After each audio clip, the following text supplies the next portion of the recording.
Is Botox really preventative? I think that is total BS. I'm like so against this like myth. Everything's an industry. Everything is run by capitalism. So it's like in your 20s, are you really going to start this like maintenance where you have to get Botox every 3 months, every 6 months? Like, if you tell me you can't do it when you're pregnant or breastfeeding, then you don't like to do it. I'm a little bit afraid of what it means for my cells. Smart girl. Dumb questions.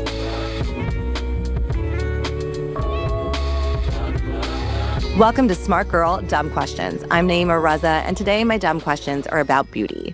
How do we as a society decide what is and isn't beautiful? And why does that standard keep shifting all the time? Also, how much of self-care is just capitalism and taking care of the Kardashians, who, yes, need home renovations too? Now, there are not many worlds in which I can call myself a virgin, but when it comes to beauty treatments, you can call me Mary. And that's not some subtle flex. I definitely wear makeup. I care what I look like. I have a Dyson Airwrap. It's just that I'm genuinely scared of penetrating my body with anything that sounds like it may harm me. And I'm talking about lasers and toxins and dye. And I'm so suspicious of things that sound like they're just ripping me off. And I'm talking about toners and serums and ingestible beauty. Like, why do I have to eat my beauty now? So I needed to ask my dumb questions to somebody who actually knows. And Brooke DeVard is the perfect person for that. She was a Ford model back in high school. Then she interned at Vogue. She went on to work at places like Ralph Lauren and Instagram, which is where I think we set our beauty standards these days. And she's the host of Naked Beauty, which just won iHeart's Best Beauty Podcast of the Year. Here's my conversation with Brooke DeVard.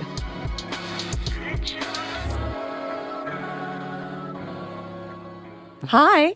Hi, Nayeema. I need to know, in my prep for this, I need to know about salmon sperm. Yes. But we're not going to start there. Okay. That's going to be the cliffhanger, salmon sperm. But I want to start with this idea of Instagram face. Yeah. Do you want to explain what Instagram face is? I feel like Instagram face is poreless skin, right? The skin is super smooth, like not a pore in sight, kind of like a fox eye, like a cat, like a kind of upturned eye. Full lips, very sculpted, chiseled features. And then I think the important thing about it is also that it is like a little racially ambiguous. Like the skin is fair usually, but there's like some racial ambiguity. It's like, they could maybe be a little Asian, or their lips are so full, they could be mixed with something else. So it's this kind of like racially ambiguous, very angular, lifted face. Sculpted. The term was coined by the celebrity makeup artist Colby Smith. Okay, I didn't even know that. But it was popularized by Gia Tolentino in this 2019 article for The New Yorker. And she says, it looks at you coyly but blankly, as if its owner has taken half a Klonopin and is considering asking you for a private jet ride to Coachella. And talks about that same idea of ethnically ambiguous, he said. And Colby Smith says, it's Instagram face, duh. It's an unrealistic sculpture, volume on volume, a face that looks like it's made out of clay. Yes, I would say that that's accurate. And some of it is filters, some of it is makeup application, a lot of it is cosmetic surgery. Yes. But I think we've seen over time, people all kind of go towards a similar aesthetic. Yes. I was looking at something, they were talking about like beauty in the 90s, and they were saying how different everyone looked. Like you would look at the top actresses and models, and they all were very different and distinct. Right. And you think of that George Michael Freedom video with all the supermodels, and they all look so different. All very different. There is not one thing. Is it still our standard of beauty? You know, I do think it's changing a little bit. I was thinking about the popularity of Amy Lou Wood in The White Lotus, who has just these very beautiful, distinctive teeth, and how just everyone just kind of agreed, like, she's so beautiful, and part of her beauty is that she has these teeth that she hasn't conformed to the Hollywood norm of veneers. Right. So I do think that there is, lately, I'm seeing more appreciation for unique beauty. Yes, that's historically been the case. I mean, Kate Moss, beautiful teeth, that Welsh gap. Yes, That's very standard in kind of Welsh society. Do you think that filters and Facetune is making beauty more accessible or making beauty more oppressive? Definitely more oppressive. I just did an episode of Naked Beauty where I had people write in questions, and I got a question from someone who said, when I put on my makeup, I see pores underneath. And like, how do I get that poreless look? Yes. And I was like, it's not you or the makeup or the application. It's like everyone that you're seeing has a filter. When you go to film on TikTok, the filter's already there before you, I think you have to like opt out of it, right?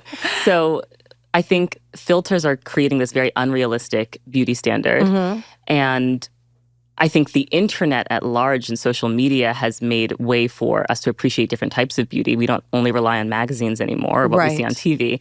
But I think that it's really warping people's perception of what's normal. I think I completely agree with you. It reminds me of when I was young. I remember I was in Pakistan and a cousin of mine, Fatima, we were watching MTV or something. And this is like the 90s. And she said, "How come girls in America have such shiny legs?" And I was like, there's that concept of it seems like it's meant to be natural. Of course, now we know they all wear tights. Right. Those are not their legs. Right. But it was that sense that everybody should have this. That said, in Gia's article in The New Yorker, she said it was in 2019 something like $16 billion spent on cosmetic surgery in the United States. And that's only increased. You think that's increased because of Instagram face and the fillers and the filters? Well, I just think in general, the obsession with beauty, I think beauty has just grown as a category so much. I mean, skincare has grown exponentially. When we're chasing this kind of beauty ideal, women, it said when women dress, they dress for women. Mm-hmm. Do you think when women, who are the predominant consumers of beauty, yes, are chasing this beauty ideal, they're doing it for other women? Are they doing it for men? Are they doing it for posterity, like the images that are stuck in their Instagram forever? It's a really good question. I think they're doing it for themselves. I think, one of the things that I've heard is that people want to look like themselves, but 10 years earlier. That's like the ideal for beauty enhancements. I don't want to look different. I don't want to look like someone else. I just want to look like myself 10 years ago. Yeah. And that's what a lot of people some people even go into cosmetic surgeons with images of themselves 10 years ago and just say, I'm losing volume here. So I think it is really for yourself. Men don't really notice things, right? I don't think a man's going to notice if you have extra volume in your cheekbones. I do really think it's something that people do for themselves. And that is also to be celebrated. I think that we can all make our own choices. I think it's a slippery slope. Right. Because you can do it and do it and do it, and then you start to become used to your face with these enhancements, and then you don't feel beautiful without them. Right. But it's a choice. I just imagine you would go into if I were to go in and see a plastic surgeon, I'd go in with like a picture of Emily Ratajkowski or something. But I never thought about the fact that you're going in with a picture of how you used to look, that kind of restorative beauty. Yes. But I agree with you. It is, I don't know if humans were supposed to look at themselves this much. I agree. The advent of the mirror.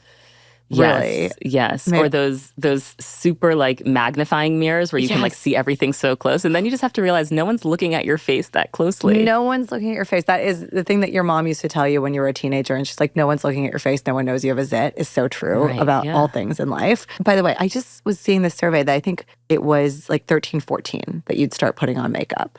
10 years ago. And does that seem, well, you were a New York girl. Yeah, I guess, 13, 14. That sounds kind of right, yeah. Right? 10 years ago in 2014, Cosmo said it was age 11 is the new age. And recently I've been seeing surveys that say it's 8 to 9 years old, or that a majority of children 8 to 9 are wearing some kind of, or have some kind of skincare or beauty care regime. Yeah. What do you think of that? I think it's good and bad. I think it's good to learn to take care of your skin at a young age. But I also think it can't be good for your skin. Like when I see young girls using specifically actives, retinols, exfoliants.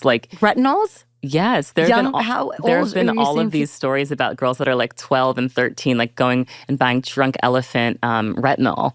Oh God, that beautiful, the mask that they have. Yes, they basically want to start, they're watching their favorite YouTuber who's older than them, and they just want to do the same thing. They want to do the same routine, and they're thinking never too, early to start. And that's what we kind of tell them in the marketing and et cetera. Right. Is this why, millennials are looking better than Gen Z? First of all, do you believe millennials are looking better than Gen Z?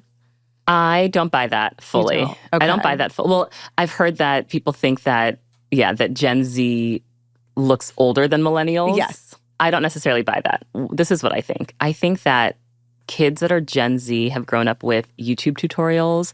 They've grown up with Sephora. They know their angles. They know lighting. They're doing things that we didn't do until we were in our 20s, basically. Right. I didn't know how to contour my face when I was 15. No, I just learned 3 years ago. Exactly. And we didn't have access to all. So I think doing things like contour and that makes you look older, right? Because it's something that older people do. Like when we were 15 and 16, we were just had like eyeliner on and lip gloss. Like we didn't know what we were doing. Yeah, not at all. And it was too much blush. I feel like I was just like in the too much blush era. I mean, I'm like, you can never have too much blush.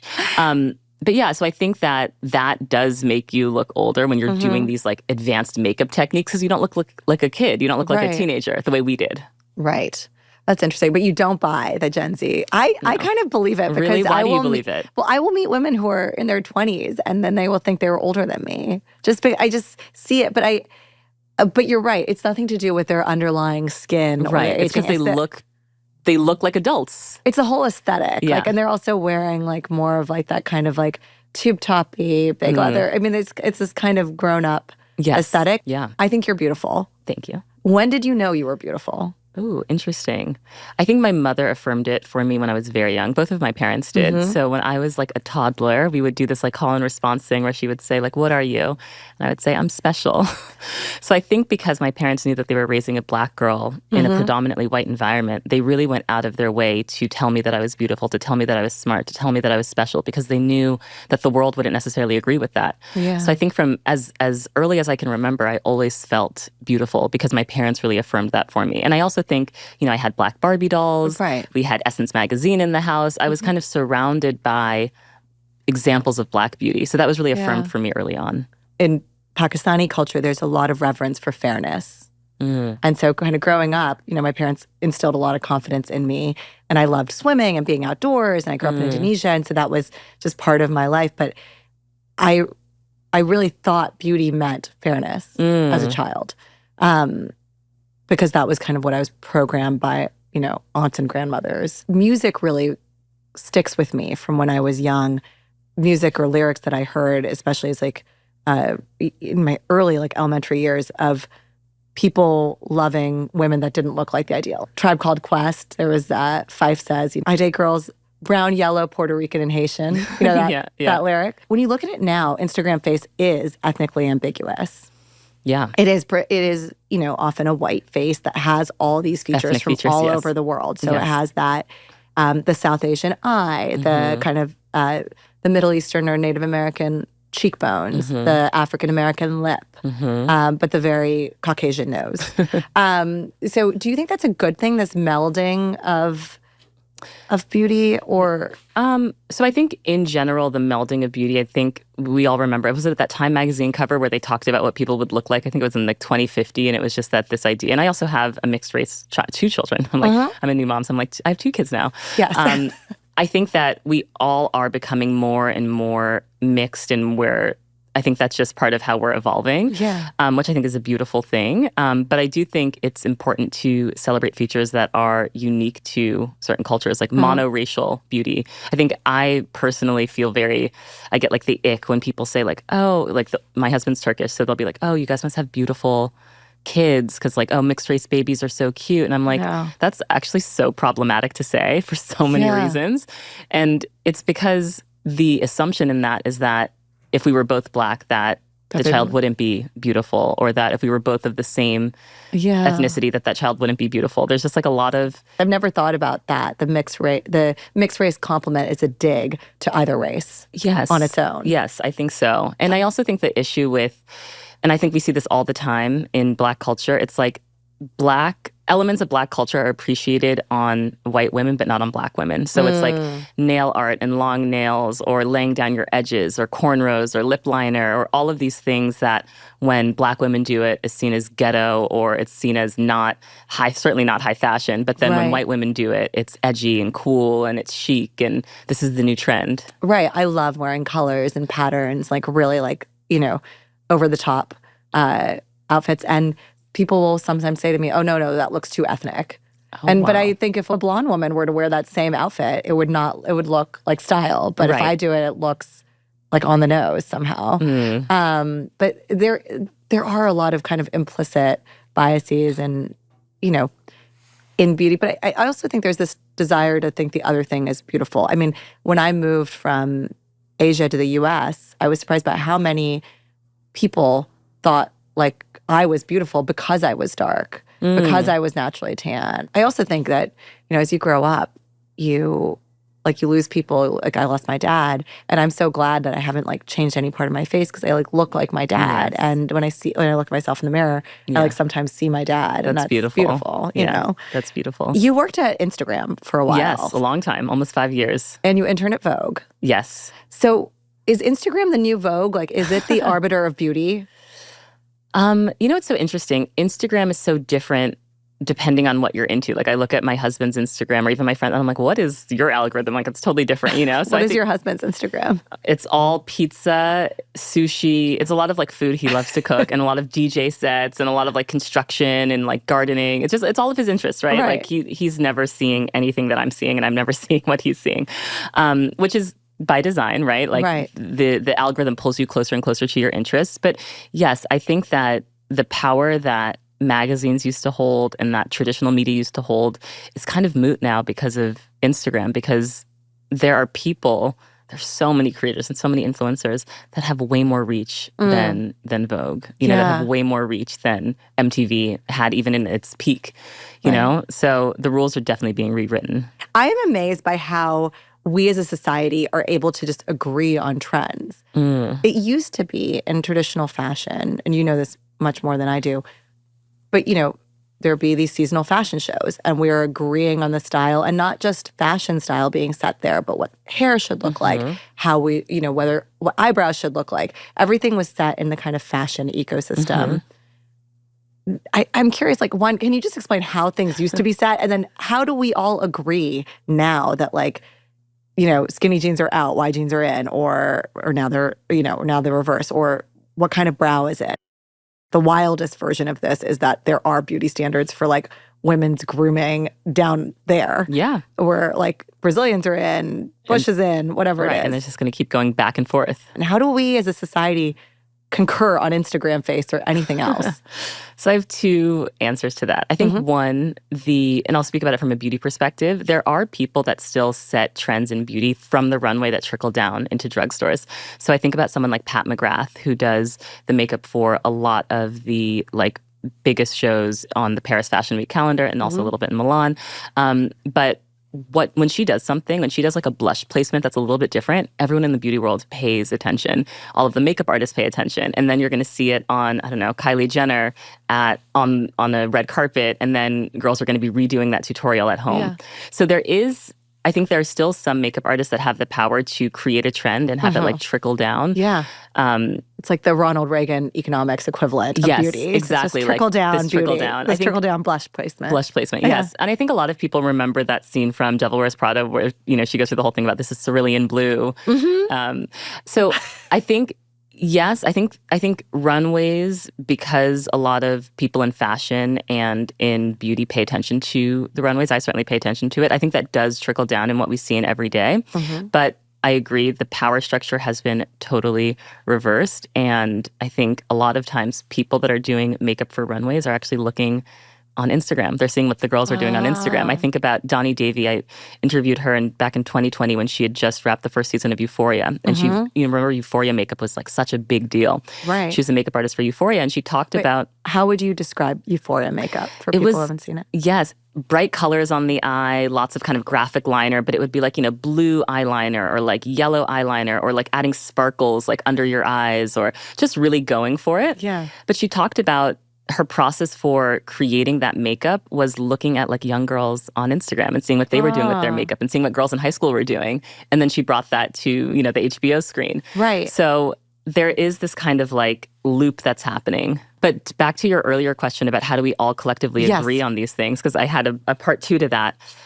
Pendulum swinging, like a pendulum swings one way and then another way. So it's like baggy jeans, skinny jeans, Brazilian waxes, full bush. Like there are these like pendulum, we see it in politics, right? Conservatism, liberal. Yeah. So I think that's a lot of what we're seeing in terms of like beauty. So, right, like I think there was this whole like BBL curvy era where everyone wanted to be super curvy and women were getting lots of surgery to be more curvy. And now we've seen the pendulum swing completely the other way to Ozempic, super skinny, double zero. Wayfish, right? Yeah. Which we saw in the 90s. So I think that a lot of it is like pendulum swinging. So it's like if thick eyebrows are in now, then thin eyebrows are going to be in next. Like it just keeps going back and forth. That is like what's out is suddenly in. Yes. That is and is that commerce? Is that the desire to sell us stuff, course. which is like, oh no, we need to sell them a new run of jeans, so now we got to bring them back in. It's all capitalism, and it's like skinny jeans are back, but they're not the skinny jeans that you used to have. Those aren't.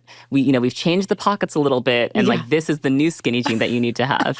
And how should we consume in this environment? I mean, I don't believe in participating in trends. Like I try to do what I like, completely independent of what's happening in the trend cycle. I think that it's kind of like just a rat race if you're just always. And I think the people that have the best style. Yeah. There's like a consistency. There's like a uniqueness, They're not like falling victim to whatever the algorithm says they should be wearing. Totally. Like I feel like no matter what's in, I'll always be like mob wife aesthetic. Yeah, see, that's great. That's the vibe. Right. And it's like you were mob wife aesthetic before it even had a name. So your theory of this is that, okay, there's a bit of top down, trickle down. There's increasingly more bottom up where people at the top are paying attention to what the kids are doing, what the influencers are doing, and then putting it back into the cycle. And then the main shift is this kind of like pendulum. Left, right, yes. of whatever it is. So what's in right now? What is trendy right now? I know you don't participate, but... Well, the latest beauty trend that everyone's talking about, at least in like makeup artists and beauty circles, is no lash looks. So full glam, but without any mascara or added lashes.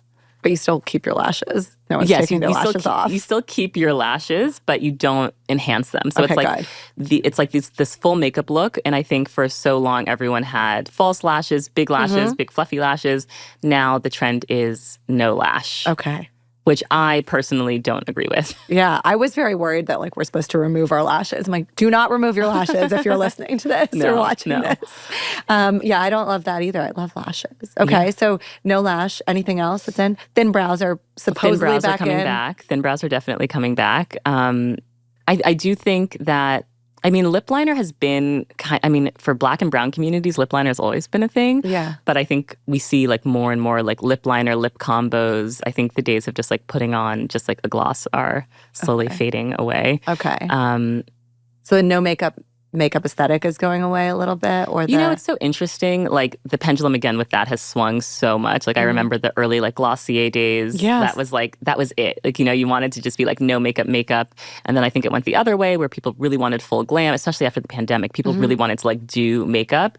But then I do see like we're kind of going back to the more like minimal, clean girl aesthetic is the new name they've given it. Popularized by Hailey Bieber. So I love a clean girl aesthetic because it focuses on skin, and I think skin is always just so beautiful, and we don't need to like put so much to cover it up.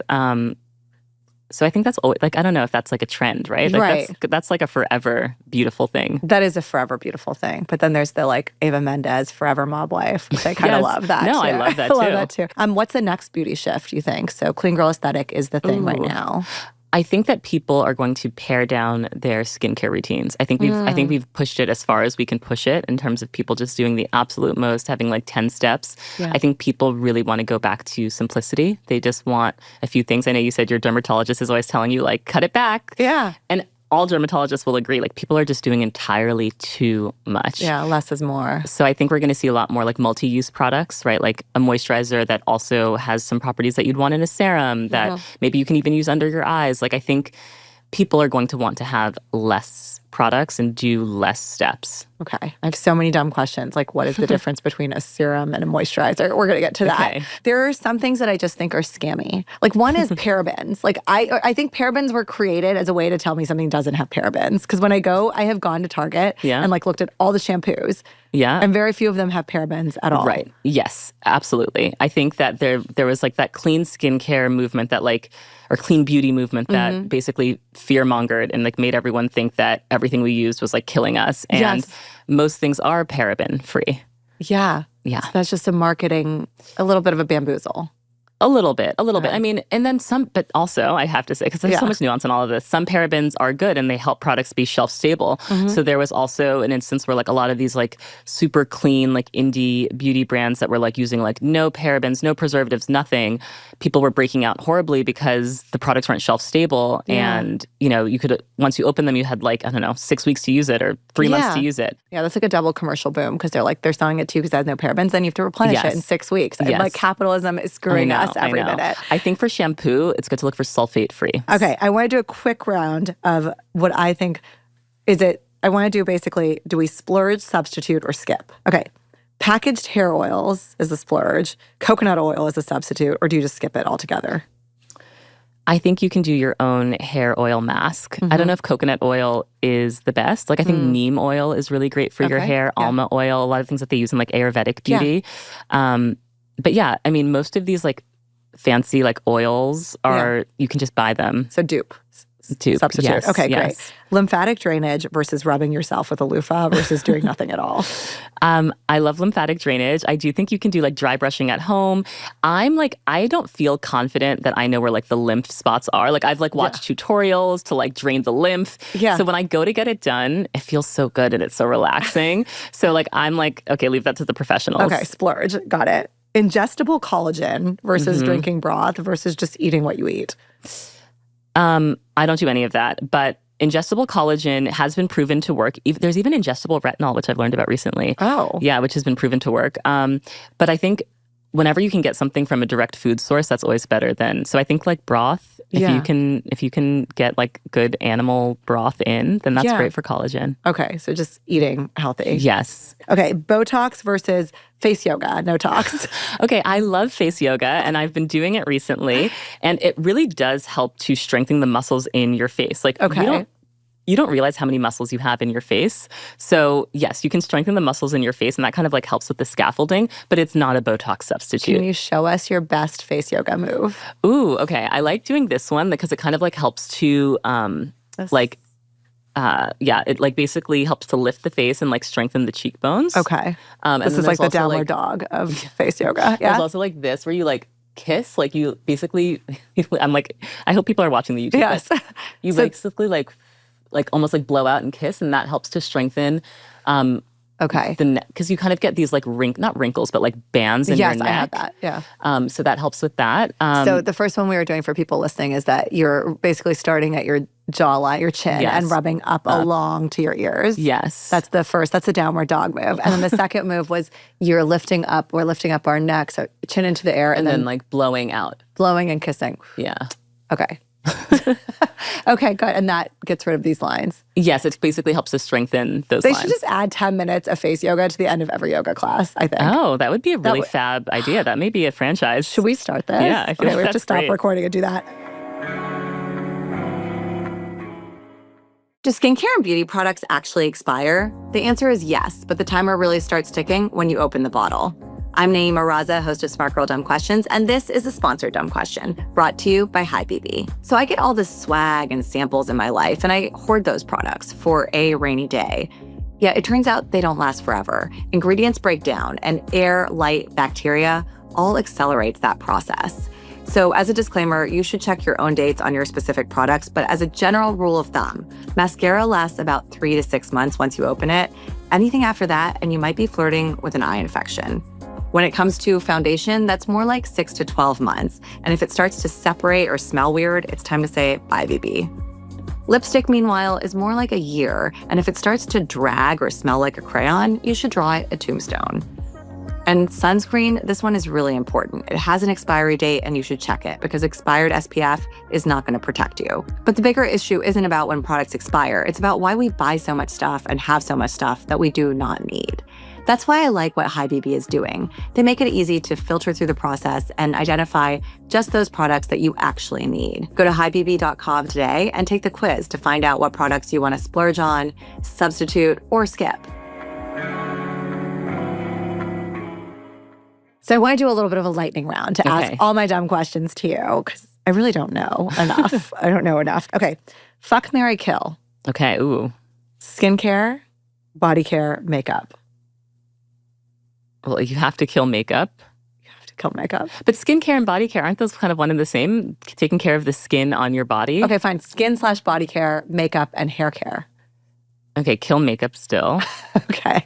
I guess fuck hair care. Mm-hmm. and marry skincare. Marry skincare. I think skincare, like I gave birth and did my full skincare routine. Like I need to do skincare. Like right after giving birth. Like in the hospital, had like my moisturizer that makes me feel good, like my facial mist. Like I think skincare I think it's just so important. Yeah. I couldn't imagine participating in beauty without skincare. So for me, it might be hair care. I was Okay. 10 minutes late to my ACL surgery because I was like Dysoning my hair, air wrapping my hair. But I had the next surgeon. So I'm like, you never know who you're going to meet in that waiting room. You never know. You never know. I love that you had a baby and then put on skincare.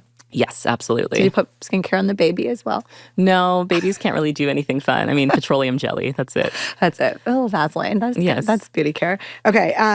What is the right order of skincare? Well, you said 10 steps. Is 10 steps the right number of steps? No. So I think let's do it for daytime. Mm-hmm. Cleanser, which is optional in the morning. Like I don't cleanse my face in the morning because I find it to be too drying. But in general, you want to cleanse your skin at least once a day. I do double cleansing at night. But cleanser first, and that just like primes the canvas, right? That's like you have to just get dirt, debris, sunscreen, oils, everything off. Then toner. Now, toner, I think... What is toner? What is toner? Toner seems like a scam. The toners of the past were like astringents. Like they were like, they would kind of strip your skin. They were like to like clean your skin again. Now, new toners are more like essences. So it's like kind of like a sip of water for your skin. They're like hydrating liquids that kind of like prime your skin to receive serum and moisturizer. Okay. Did they retire all the old astringent toners? Or are they still out there? I think they're still out there. Like I think you can find like Stridex wipes if you're like looking for them. But so if we're looking like on a bottle, how do we know if it's good new toner versus old toner? So the older toner will have like alcohol as like pretty high up in the ingredient list. And more of the new toners you'll see like aloe vera, like hydrating. Okay. There are rice water toners now. Like yeah. Oh, that's very Asian. Like I lived in Vietnam for a while and they a lot of rice water. Yes. Essences are like directly, we just took that from Asian beauty culture. Okay. So yeah, most toners are more kind of like essences now. Okay. So cleanse, tone. Yes. Exfoliate, I'd say 2 to 3 times a week. So that can be a chemical exfoliant or a physical exfoliant. I like a chemical exfoliant. So that's like an AHA or BHA. Like the Paula's Choice BHA exfoliant, I think is like brilliant and like it makes everyone's skin look so good. And then you're going to go in with a serum. So that can be like hyaluronic acid, niacinamide. The serum is usually used to treat something. So like if you have dark spots, then your serum, you need a serum that targets dark spots. If you have, if your skin's really dry, you're going to use like a hyaluronic serum that's going to like put moisture back into the skin. And then you seal everything with a moisturizer. Yeah. Okay. And then that's sunscreen. like the final. And then, yes. And then of course, sunscreen. Sunscreen. Yes. Always sunscreen. So you did cleanse, tone, sometimes exfoliate. Yes. And I kind of like mixed up daytime and nighttime. I do exfoliation at nighttime because that can make your skin more sensitive to the sun. Okay. So daytime is cleanse, tone, serum, moisturizer, sunscreen. SPF, yeah. Okay, great. And now give us the nighttime. You take it off.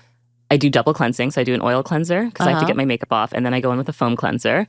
Then I do the exfoliant, so the liquid exfoliant, and then a serum. So that could be a vitamin C serum. It could be a serum with like tranexamic acid in it, which is good for like hyperpigmentation. Tranexamic acid. Tranexamic, yes. Okay. Yes, or like licorice root. Okay. Or bakuchi oil, or if you're using retinol, you would do the retinol then, and then you do the moisturizer. Okay, this is very helpful. Essence, serum, creams, etc. Like, what is the difference? Is it in the formulation of the product? Is it a vibe? You want to layer your products from like thinnest to thickest. I think that's really helpful. That's super helpful. Yes, thinnest to thickest. I did skip eye cream because I don't want people to think you need eye cream. I personally love an eye cream. Yeah. You don't need eye cream?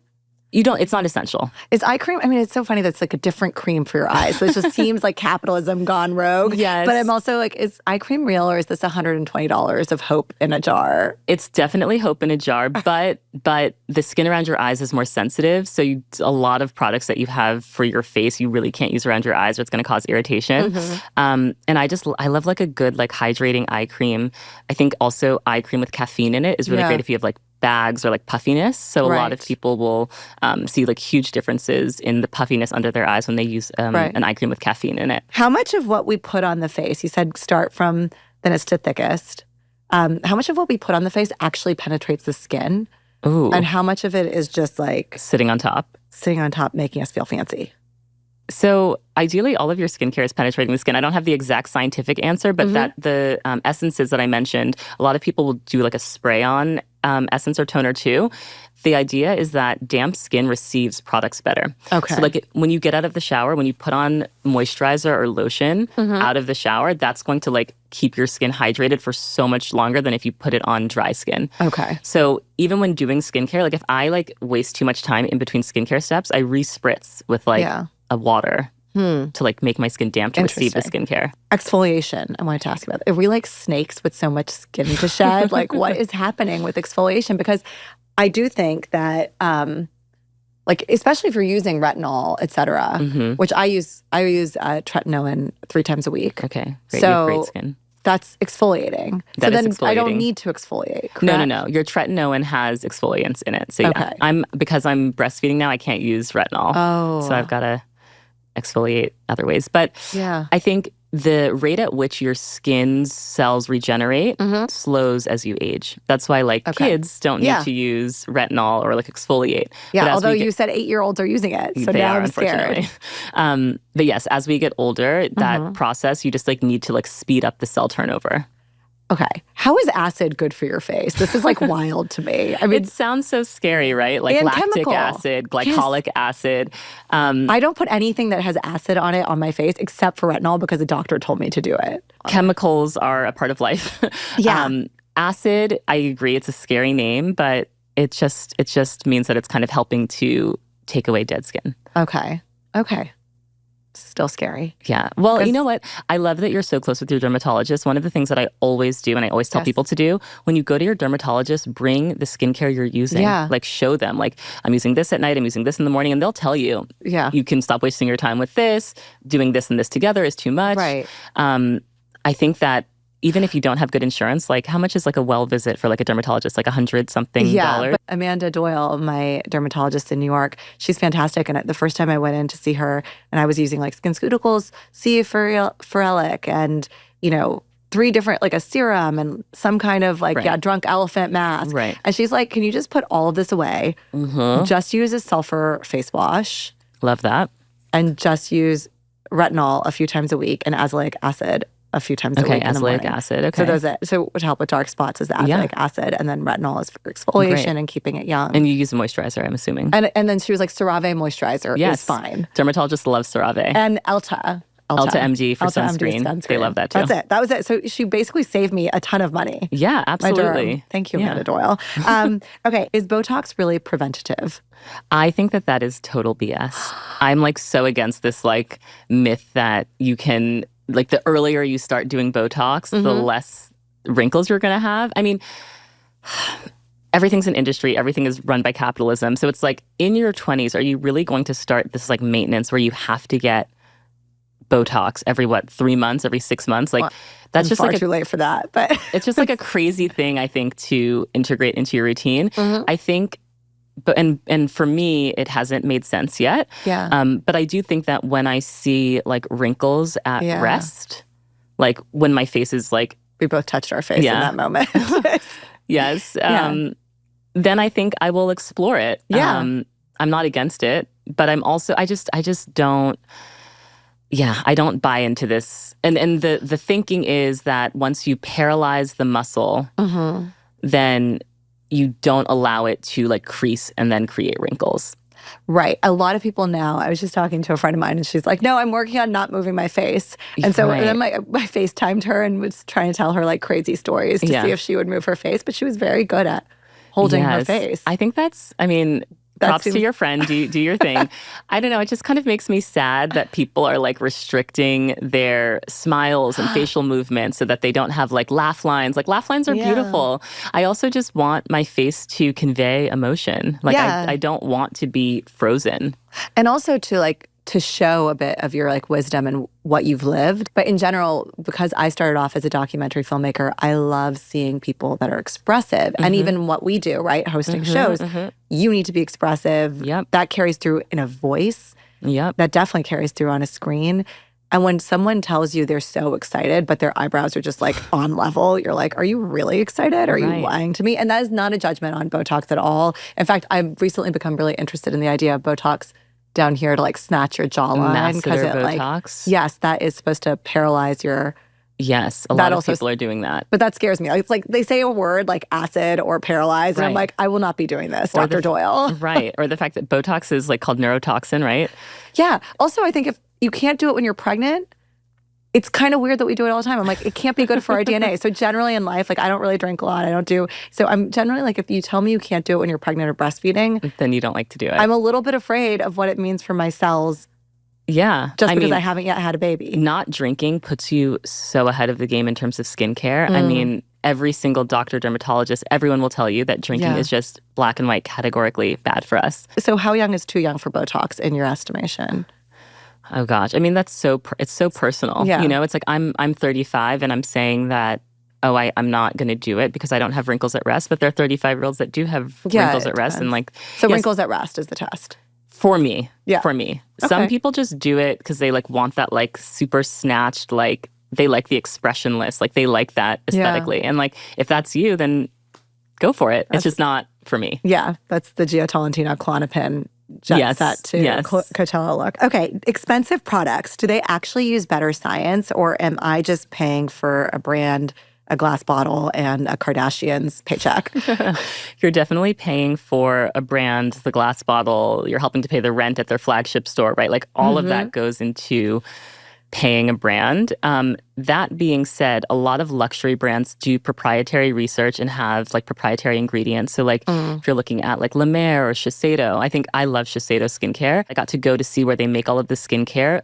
One, they'll be working on like an actual like in Japan. Yeah, in Japan. Okay. It was like an influencer trip, but they basically brought us to see where the skincare is made. And like these are real scientists that wake up every single day figuring out how do we like get this like emulsification down for the moisturizer? Like how do we harvest this like green algae that grows in this pond that like Shiseido owns and like get it into our eye cream? When big companies have money for R&D, right? So research and development. Yeah, they're like pharmaceutical companies, kind of. Yeah, they're huge. So that is like very real, like R&D. Like whenever you see something that's patented, like to get a patent or to have clinical results, meaning like something that's been clinically tested, it's totally controlled, third party. Like they're not doing the research. They're having someone use the skincare, and then after 21 days, 45 days, 90 days, whatever the claim is, they're actually able to see visible results in the skin. So that means something clinically tested, dermatologically tested, or dermatologically approved. Dermatologist approved doesn't mean anything. Well, it just means you got a dermatologist to look at it and say like, okay, that's good. So clinically tested is what you're looking for. And is that regulated by like the FDA or? I don't know what the like governing body is, but it's always has to be third party independent. But what a lot of skincare brands do is they'll say ingredients are clinically proven. So like they'll use vitamin C in something and they'll say clinically proven, but that's because vitamin C has been clinically proven, not necessarily their product. So how do we know? You would really have to like look into the fine print. And actually even on Sephora, a lot of websites you can see like there's a little asterisk next to clinically proven, and you can like go and like see what the clinical trial was. To be like an investigative journalist about your own. Unfortunately. There is a great resource that Paula's Choice has. It's called the Ingredient Dictionary. Okay. And you can basically go, it's like on the Paula's Choice website, if you just Google like Paula's Choice Ingredient Dictionary, and you can look up basically like any skincare, it doesn't have to be Paula's Choice, put it in and they will break down what the ingredients are and if they're good for you, bad for you. You can like look up individual ingredients. So you can be like, oh, my skin really likes niacinamide. And then you can like learn what niacinamide does. So I'm always like, you kind of do have to be a little bit of an investigative journalist. That's true. Everything seems like it's better if it's European. Like I like to buy my sunscreen, except for the Elta that's made here, I think. But sunscreen, Europe. Or Asia. Japan and Korea. Better everything. Pretty much better everything. Everything. How come they have better everything? I feel like they're really living in the future. And I feel like the thing that's so impressive about Korean skincare is that it's super effective and it doesn't have to be super expensive. Right. I think that there's so much innovation and research happening in Korea around skincare that basically like the jig is up. Like it doesn't have to be an $100 cream to drive results. So they've like really figured out whether it's like snail mucin or they've really figured out how to use these specific ingredients to get that perfect glass skin that all the K-pop stars have. What is the best glass? I need a glass skin mask. I have not been able to find one. Will you recommend one? Ooh, I like the Biologique Recherche Vivante mask. Okay. It smells terrible, but it makes your skin look really good. I like the poreless. I do the Hanacure, the one that makes you look like an 85-year-old before you take it off. I kind of love that too. Okay, what are the newest things that you are interested in? I've heard peptides and I've heard salmon sperm DNA. We need to now answer for the people what salmon sperm DNA I actually just got, of course, from Korea. The company's called Medicube. I just got my first salmon sperm moisturizer. I haven't tried it yet, but apparently it's like very rich in different like omega-3s, like the same way salmon's good for us to eat. How do you think they get the sperm from the salmon? Oh gosh, I do not know. There's like an IVF salmon facility. Yeah, that's like, I do not know. So you put the salmon sperm on... Yeah, it's like in these like little capsules that are like in the moisturizer. I'll report back. Okay, please do. On my socials. Salmon sperm. Yes, that's follow me to see when I do that review. On the subject of capitalism, it is amazing that like it's always like the people who need it least who get the freest shit. Like I can't, over the course of time, like it's like as I've gotten more successful, I'm being sent more free stuff. Right. Well, and that's not on accident, right? Because essentially they're using you for marketing. Yeah, so trickle down. Yes. So like I'm like so flattered, like, oh, like La Mer sent me all of this skincare, but it's really that they want me to post it and share it with my followers. Yeah. And I think that also the nature of like advertising and targeting has changed so much that it's like really hard to know, like to reach like true skincare enthusiasts. Like they know if people are following me at Brooke DeVard or following me at Naked Beauty Planet, that they are interested in skincare. So it's a better shortcut for brands to send it to me so that I talk about it versus trying to target those people. I want to ask you like two last questions. One is, you are someone who's kind of come up and seen this whole world of beauty from every vantage point, which I think is just fantastic. You're obviously extremely intelligent, like very well educated, informed, investigative in how you approach this stuff. And now you're a mom. Yes. Of a baby girl. Yes. What's her name? How old is she? Her name is Jade, and she's 4 months old. Okay. And you did this Instagram detox recently. Yes. Oh my gosh, that was so good. I did it when I gave birth because I think a lot of times for moms that are listening to this, like the midnight scroll, like the breastfeeding doom scroll is like so real. Yeah. And I had it with my first, like that's just when you're breastfeeding in the middle of the night from like 2 a.m., 5 a.m., like all you're going to do is just like be on your phone. And I was like, I don't want that. I want to read a book or just maybe do nothing and just like be in silence and be present with myself. I realized how much clutter I had in my mind. Like just all of these apps, it's like you're just being fed and served other people's opinions and buy this and you should think this way. And if you're doing this, you're doing it wrong. And it's like, it's a lot. Yeah. And so I just kind of like shut it all down, deleted all of my social apps, and just enjoyed easing into motherhood for those first 6 weeks. But now you're back in the retox of Instagram. Yes, I'm back. Retox. But how did that period, giving birth, putting on your skincare, putting away your Instagram, make you come back to Naked Beauty and your work in a different way? Yeah. I mean, I think, again, it was this like quieting of my mind. Yeah. And I think it was also understanding, like, you can get so disconnected from your own tastes and your own opinions because you're ingesting so many other people's opinions and tastes. And it was kind of just like remembering, like, I know what I want to do. I know the kind of content that I want to see. I don't need any like proxy or like, I don't need to see what someone else did to save it as like inspiration for me to do my own thing. Like I kind of know what I want to do. And when it came to Naked Beauty, I really, really, in that time that I didn't have social media, podcasts really were my lifeline. There's just this intimacy to podcasts that I really felt in the absence of everything else. I love that. And now Naked Beauty is, you know, it's a podcast, it's a huge enterprise. You've left your work to pursue this full time. You're now more than a year into. Yes, more than a year in. And I launched a fragrance. Yes, you have a fragrance. The Naked Beauty fragrance, which is bergamot, neroli, orange blossom, green tea, sandalwood. I loved the experience of making a fragrance. It's like this very fresh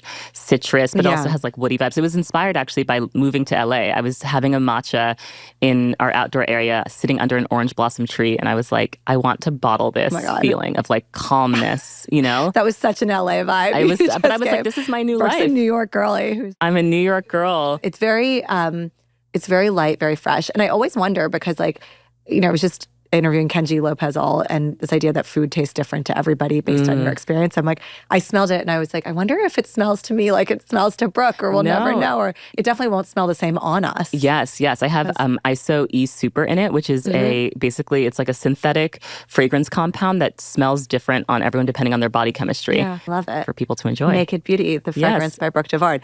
Okay, all the things you were so clever about, so wise about, what are you dumb about? This is my last question for every guest. Ooh, what am I dumb about? What's a dumb question you have that we could go and help answer?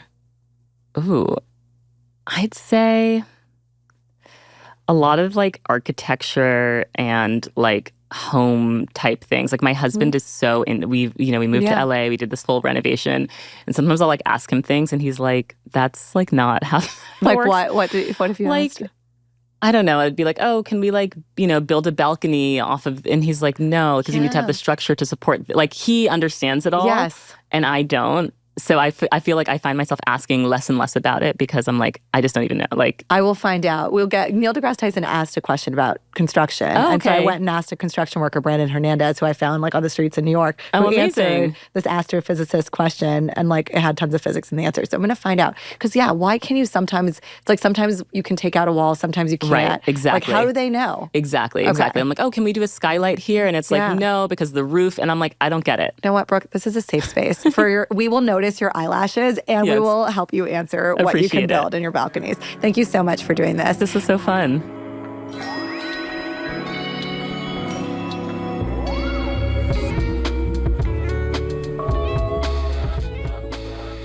So is it self-care or is it capitalism? I want to know what you think, and you can tell me in the comments or reviews below.